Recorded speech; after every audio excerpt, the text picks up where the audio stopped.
তত্ত্বাবধায়ক সরকার যদি আসে, সেই তত্ত্বাবধায়ক সরকার কি আওয়ামী লীগকে নির্বাচন করতে দেবে? গ্যারান্টি রাখেন। এবং নিশ্চিতভাবে বলি, এই নতুন তত্ত্বাবধায়ক সরকার আসার পর প্রথম যে কাজটি হবে, সকল দলের রাজনৈতিক কর্মকাণ্ডের উপর থেকে নিষেধাজ্ঞা প্রত্যাহার করা হবে।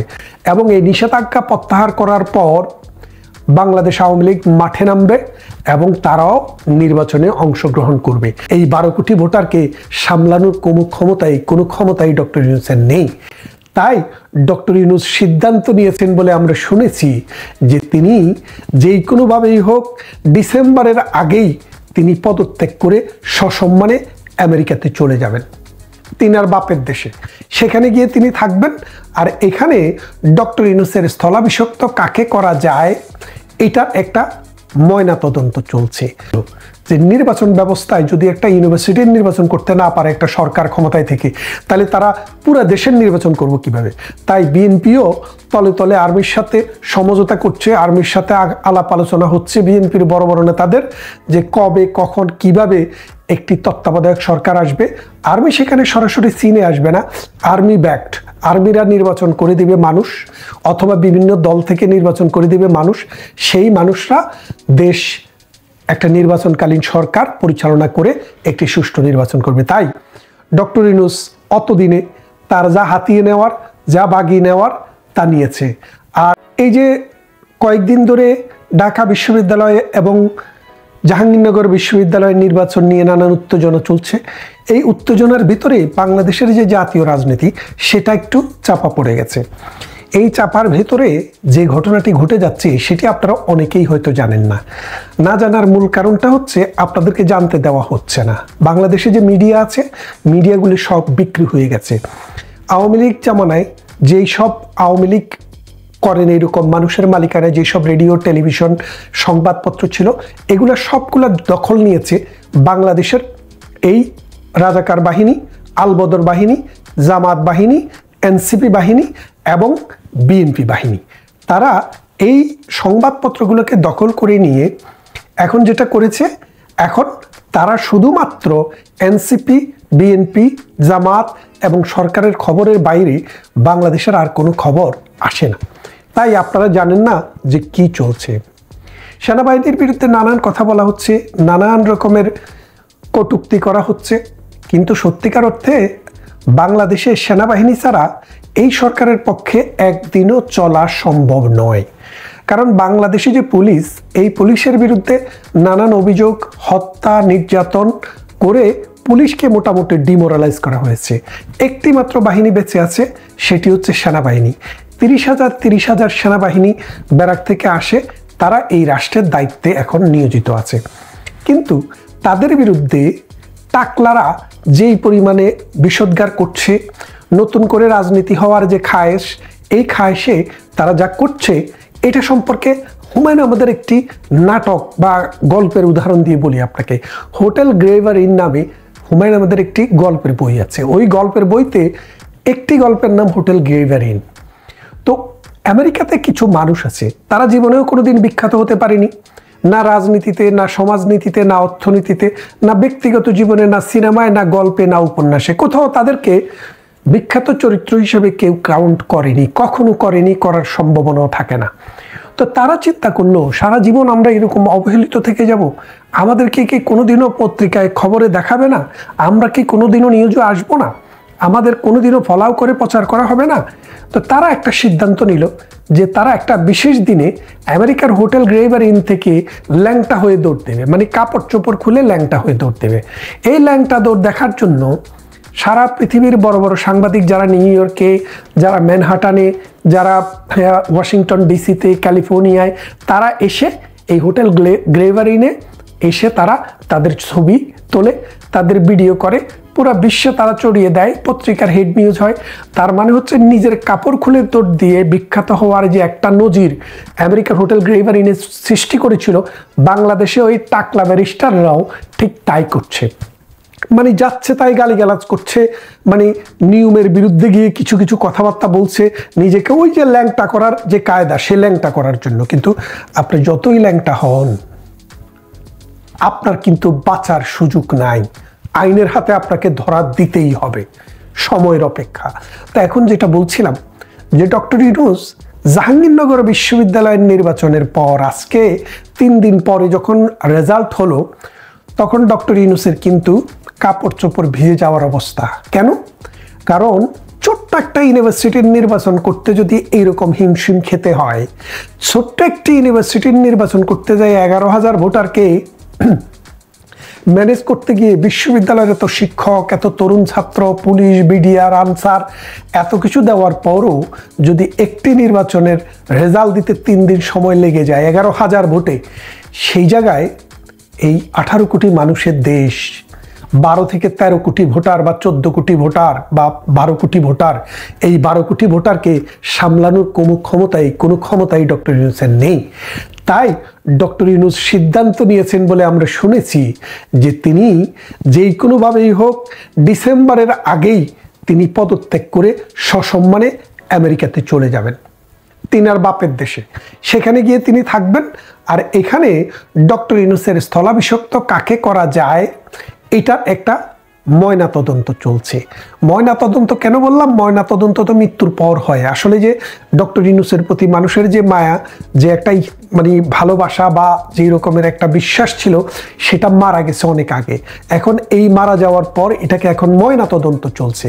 এই ময়না তদন্ত করে তারা স্থির করছে। ইতিমধ্যে কিন্তু আপনি এই কথাটি কেন সত্য মেনে নেবেন, জামাতে ইসলামী রিসেন্টলি বলছে যে ডক্টর ইউনূসের সরকার নিরপেক্ষ সরকার নয়, কারণ ডক্টর ইউনূসের সরকারের অধীনে সুষ্ঠু নির্বাচন হবে বলে তারা মনে করে না। তার মানে তাদেরকে দিয়ে একটা বিশেষ গোষ্ঠী কথা বলাচ্ছে। এর কারণ খুব শীঘ্রই ডক্টর ইউনূস আমেরিকাতে যাবেন, সেখান থেকে আর ফিরবেন কিনা সেটা এক আল্লাহ জানে আর ডক্টর ইউনূসে জানে, আমরা জানি না। তবে আমরা যেটুকু খবর পেয়েছি তাতে তিনি ফিরে আসার সম্ভাবনা কম। আর যদি আসেনও ডিসেম্বরের আগে তিনি আবার চলে যাবেন। একটি সুষ্ঠু নির্বাচনের যে আশা মানুষের, যে আকাঙ্ক্ষা মানুষের, সেটা বাস্তবায়ন করা ডক্টর ইউনূসের সেই সক্ষমতা নেই। আপনারা দেখেছেন আমাদের প্রতিবেশী রাষ্ট্র এই মাত্র ঢাকার মানে বাংলাদেশের বর্ডার থেকে, উত্তরবঙ্গের বর্ডার থেকে নেপালের দূরত্ব 32 কিলোমিটার। এই 32 কিলোমিটার দূরে নেপালে একটি অভ্যুত্থান হয়েছে, সরকার পতন হয়েছে, সরকার দেশ ত্যাগ করেছে, অনেককে হত্যা করা হয়েছে, ধ্বংস করা হয়েছে এবং পার্লামেন্ট ভবনটিকেও পুড়িয়ে দিয়ে জ্বালিয়ে দেওয়া হয়েছে। সেখানে দেখেন তারা দেশের যে প্রধান বিচারপতির কাছে ক্ষমতা দিয়ে তারা চলে গেছে। তারা বিচারের ক্ষমতার ভাগ চায় না, তারা কোনো বিভিন্ন প্রজেক্টের কাজ চায় না, তারা সচিবালয়ে দুর্নীতি চাঁদাবাজি করতে যায় না, তারা 32 নম্বরের মতো কোনো বাড়ি ভাঙার জন্য কোনো চিন্তাভাবনায় নেই। তারা যে চিন্তাভাবনায় আছে, তারা মাথা নত করে প্রধান বিচারপতির কাছে ক্ষমতা দিয়ে যে আপনি একটি সুষ্ঠু নির্বাচন করে আপনিও চলে যান, আমরাও আমাদের বিদ্যালয়ে ফিরে যাচ্ছি। কিন্তু আমাদের এই সাগুরা, আমাদের এই অসভ্য জ্যানজি, তারা কিন্তু স্কুলে ফিরে যায়নি, বিশ্ববিদ্যালয়ে ফিরে যায়নি, কলেজে ফিরে যায়নি। তারা 1 বছর থেকে টোকাইয়ের মতো ঢাকা, চিটাগং, রাজশাহী, খুলনা, বরিশাল, যশোর সব জায়গায় কোনায় কোনায় যেখানে সেখানে সাদাবাজি, সন্ত্রাস, ধর্ষণ, খুন, রাহাজানি এটাতে মিশে গিয়েছিল। এর ফলে যেটা হয়েছে যে জাতীয় যে চরিত্র, ছাত্রদের যে চরিত্র ছিল, সেটা ধ্বংস হয়ে গেছে, একটা প্রজন্ম ধ্বংস হয়ে গেছে। আপনার একটা সরকার যদি ধ্বংস হয়, একটা সরকার যদি খারাপ হয়, এই সরকারকে বৃতায়ন করে নতুন সরকার আনা যায়।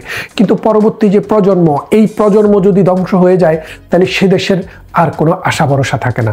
বাংলাদেশের ভবিষ্যৎ প্রজন্ম ধ্বংস হয়ে গেছে অন্তত আগামী 10 বছরের জন্য। এই যে প্রজন্মটি ধ্বংস হয়েছে, এই ধ্বংসপ্রাপ্ত প্রজন্মকে নেতৃত্ব দিবে মৌলবাদী শক্তি, জঙ্গিবাদী শক্তি, 71-এর পরাজিত শক্তি এবং জামাতে ইসলামী, নেজামে ইসলামী, সরমনাই, এই রকম ধরনের মৌলবাদী শক্তিরা। এই মৌলবাদী শক্তিরা বাংলাদেশের মানুষের মুখকে ফিরিয়ে দিবে মধ্যযুগীয় বর্বরতার দিকে, নারীদেরকে ঠেলে দিবে শ্রমবাজারের বাইরে। মানুষের শ্রম, মানুষের জীবন, মানুষের অর্থনীতি, রাজনীতি সব কিছু কলুষিত হবে। এই অবস্থায়, এমন একটা অবস্থায় ডক্টর ইউনূসের পক্ষে নির্বাচন করা যেহেতু সম্ভব নেই, খুব শীঘ্রই আমরা বিশ্বাস করি এবং আমরা জানি এবং আমরা বুঝতে পারছি যে একটি সরকার আসছে। বিএনপিও এই জাহাঙ্গীরনগরের নির্বাচনের পর আর ঢাকা বিশ্ববিদ্যালয়ের নির্বাচনের পর বিএনপি কিন্তু দেখেন, বিএনপি এখন এই রাজনীতিতে মূল চালিকা শক্তি, সেই বিএনপি জাহাঙ্গীরনগরের নির্বাচন থেকে নিজেদেরকে পুল আউট করে নিয়েছে।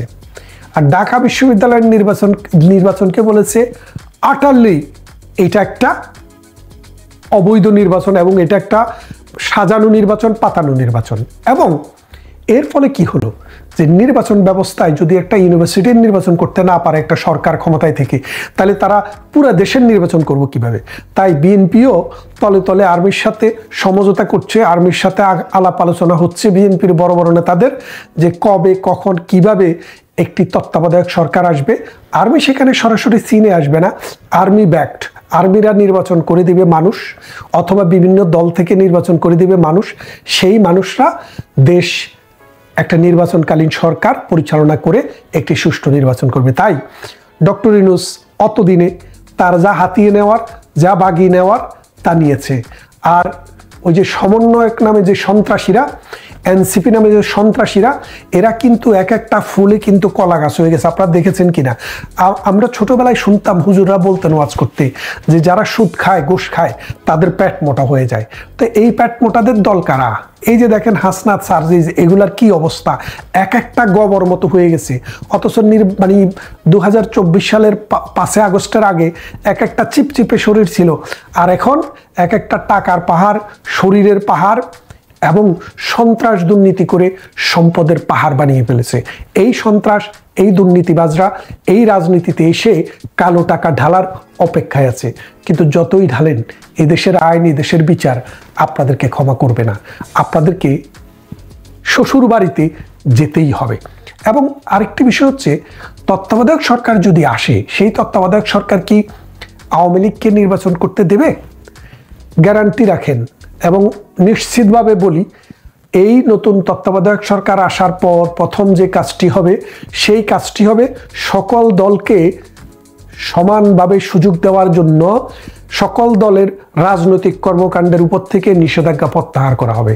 এবং এই নিষেধাজ্ঞা প্রত্যাহার করার পর বাংলাদেশ আওয়ামী লীগ মাঠে নামবে এবং তারাও নির্বাচনে অংশগ্রহণ করবে।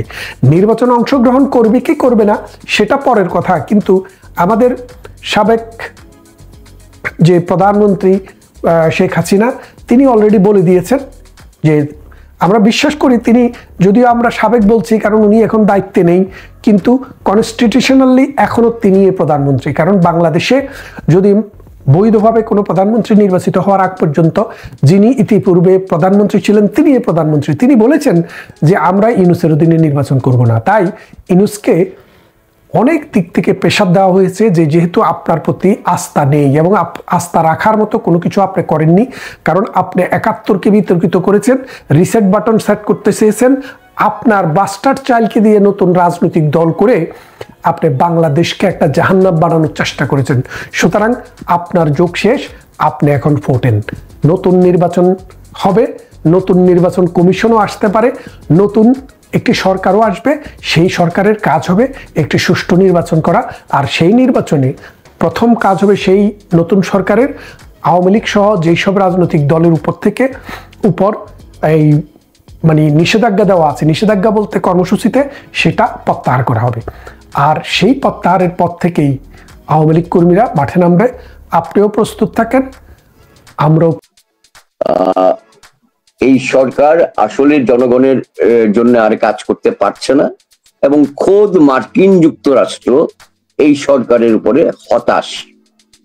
এবং এই সরকারের সঙ্গে এই অন্তর্বর্তী, অর্থাৎ ডক্টর ইউনূসের নেতৃত্বাধীন যে অন্তর্বর্তী সরকার, সেই অন্তর্বর্তী সরকারের সঙ্গে সেনাবাহিনীর দূরত্ব বেড়ে গেছে। ফলে তিনি কাজ করছেন যে এই মাঝখানের সময়টায়, অর্থাৎ সামনে তার ভাষ্য অনুযায়ী যে সামনে একটি জাতীয় সরকার কিংবা তত্ত্বাবধায়ক সরকার ব্যবস্থা বাংলাদেশে আনতে হবে। বাংলাদেশের যদি স্থিতিশীল পরিবেশ হয়, সেই সমস্ত বিষয়ে তিনি, এগুলো সবই পুলিশের ভাষ্য, অর্থাৎ এই ফরওয়ার্ডিং এর মধ্যে লেখা, এবং সেটা এই এনায়েত করিম চৌধুরীর রেফারেন্স দিয়ে, এবং কোট আনকোট করে তারা বলছে যে তিনি সরকারি নীতি নির্ধারক, তিনি যাদের সঙ্গে দেখা করেছেন, ইতিমধ্যেই কথা বলেছেন, সরকারের উচ্চ পর্যায়ের নীতি নির্ধারক, বেসরকারি বিভিন্ন ঊর্ধ্বতন কর্তৃপক্ষ এবং বিভিন্ন রাজনৈতিক দলের বিভিন্ন নেতাদের অবস্থান তিনি জানার চেষ্টা করেছেন এর মধ্যে। আচ্ছা, এবং তার ভাষ্য অনুযায়ী, যেটা আগেই বললাম, যে সরকার অত্যন্ত নাজুক অবস্থায় আছে এবং যুক্তরাষ্ট্র সরকারের একেবারেই এই সরকারের উপরে ভীষণভাবে ফ্রাস্ট্রেটেড বা হতাশ, এগুলো তার দাবি। এবং সেই অনুযায়ী হিসেব করলে তার বিরুদ্ধে তো সন্ত্রাস দমন আইন কিংবা রাষ্ট্রদ্রোহ আইনে মামলা হওয়ার কথা। কারণ ফরওয়ার্ডিং এ আরো দুটি গুরুত্বপূর্ণ শব্দ আছে, যে সরকার উৎখাতের অভিযোগ, ষড়যন্ত্রের সঙ্গে যুক্ত থাকার অভিযোগ, এবং এবং বলেছেন সার্বভৌমত্ব নিরাপত্তার জন্য হুমকি স্বরূপ। কিন্তু মামলা হয়েছে 54 ধারায়। এই যে এই জায়গাটায় একটা ফাঁক থেকে যায়। আমরা যারা সংবাদকর্মী হিসেবে কাজ করেছি দীর্ঘদিন যাবৎ অপরাধ বিষয়ে এবং ধরেন যে অনুসন্ধানের ক্ষেত্রে, সেইখানে তাহলে তো তার বিরুদ্ধে সন্ত্রাস দমন আইনে মামলা হওয়ার কথা, কিংবা ধরেন যে রাষ্ট্রদ্রোহ মামলা হওয়ার কথা, কিন্তু সেটা 54 ধারায় হয়েছে। এটি হলো সরকারি অর্থাৎ আদালতের যে ভাষ্য। তো আদালতে উঠানোর পরে পুলিশের ভাষ্য অনুযায়ী তাকে মিন্টু রোড থেকে গ্রেপ্তার করা হয়েছে প্রাডো গাড়ি সহ। আমি এই মধ্যরাতে যেহেতু খবরটা পাই, ফলে রমনা থানায় প্রাডো গাড়িটি জব্দ করা আছে কিনা এখনো জানতে পারিনি। দ্বিতীয়ত হয়েছে যে যেহেতু উনি সন্দেহজনক ঘোরাঘুরির অভিযোগে গ্রেপ্তার হয়েছেন, ফলে ওই যে প্রথমে বললাম যে ওইখানে আবার সন্দেহজনক ঘোরাফেরা হলে 54-এ মামলা দায়ের করা ঠিক আছে। এবং ফরওয়ার্ডিং এ 7 দিনের রিমান্ড আবেদন করা হয়েছে। সম্ভবত আমি যদি ভুল না করে থাকি, ভদ্রমহিলার নাম দিল আফরোজ তিথি, সিএমএম আদালতের বিচারক, উনার কোর্টে হয়েছে। আর এই ফরওয়ার্ডিংটা মামলাটা আর ক্ষেত্রে যিনি দিয়েছেন তিনি রমনা মডেল থানার এসআই আজিজুল হাকিম। এবং বাংলাদেশের দু একটি গণমাধ্যমে মধ্যরাতে সেইখানে রমনা জোনের যিনি আপনার ডিসি, তিনি সম্ভবত মাসুদ আলম, তিনি এটি নিশ্চিত করেছেন যে হ্যাঁ, তাকে গ্রেপ্তার করা হয়েছে, আদালত তাকে কারাগারে পাঠিয়েছে এবং 15ই সেপ্টেম্বর রিমান্ডের শুনানি হবে।